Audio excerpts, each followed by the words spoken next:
It's a pretty quiet morning out here on the Las Vegas Strip, but Aaron, I like our style. We're waking things up, man, rumbling through in your Berger SS number 76, letting that chambered exhaust kind of wake up the neighborhood.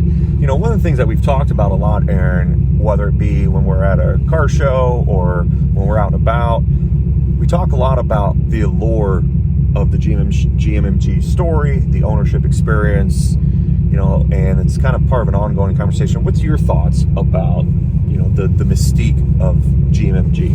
Yeah, for me, these cars came out probably the tail end of my high school, beginning of college. You know, they were more expensive than the Corvette at the time. I'd seen them in all the magazines, and it was something that just seemed unattainable. So, you know, throughout the years, I kept track of them, had a few F-bodies here and there, a few Camaros. Always loved the cars, kind of just always gravitated back to them. Simplicity, easy to drive, kind of did everything that I wanted them to do.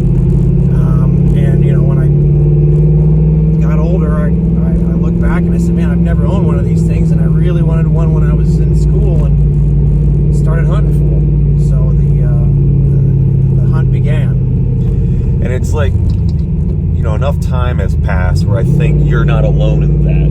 You know, there's more and more people that are getting to that age in life where they want to get that high school dream ride, and they're starting to seek it out. And I think that's what's exciting about the story of GMMG and Matt Berger and some of the other personalities from that early 2000 era, is that, you know, more and more people are learning about it. And I know that's a big draw for me to want to kind of dive in. Yeah, absolutely. You know, I kind of went through my phases over the years of, you know, buy it, build it to the point where I don't like how much I've built it, and sell it and start again. And I, you know, at this point in time, I got family, I got work, I don't have as much time as I used to, and maybe a little bit more coin in my pocket to make a better investment.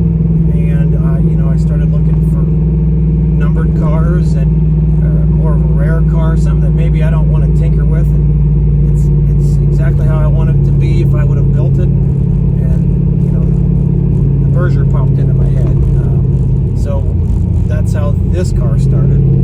Right. So it's a modern collectible that, like you said, it's got all the right elements. It's got the modifications. It's got the story. It's got the documentation. And I think one of the best parts is that it has an ongoing fan base, with Berger Chevrolet still being in business, Matt Berger and Dick Jock still doing a lot to celebrate this era of their history, which is awesome.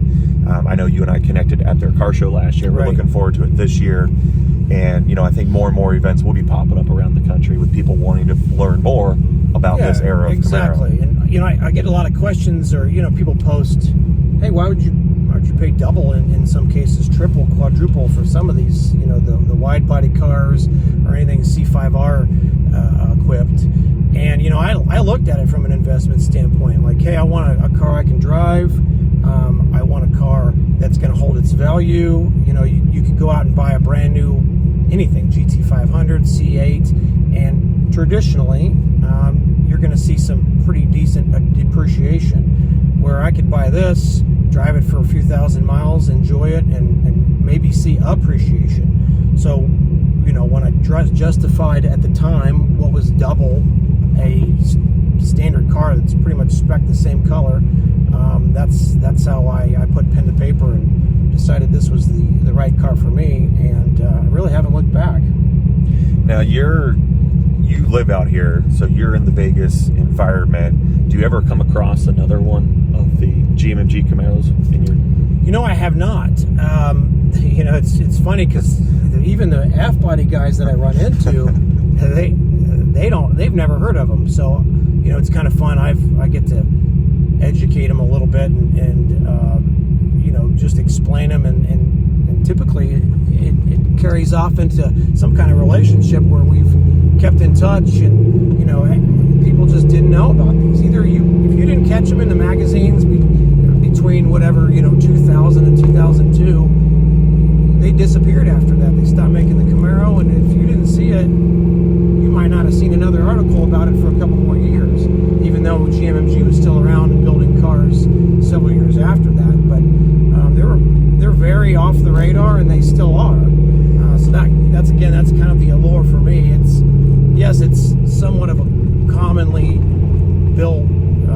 muscle car, if you will, or pony car, but it's kind of jumped into a different class just because of the rarity of the spec and the build and some of the stuff they were pumping out of the dealership. You know, the heads and cam setups, the C5Rs, before people even considered modifying these things. Well, I certainly think, Aaron, that you and I are seeing the tide change, and I think word is getting out within not just the F-body community, but certainly the collector car community. I think it's exciting. There's a lot in store, and I know that we could probably talk all day, couldn't we? Oh, for sure. About Camaros and GMMG. So, but what we'll do is, why don't we'll stop talking, and we'll let our viewers kind of see the sights and sound of the Las Vegas Strip. How's that sound? Absolutely.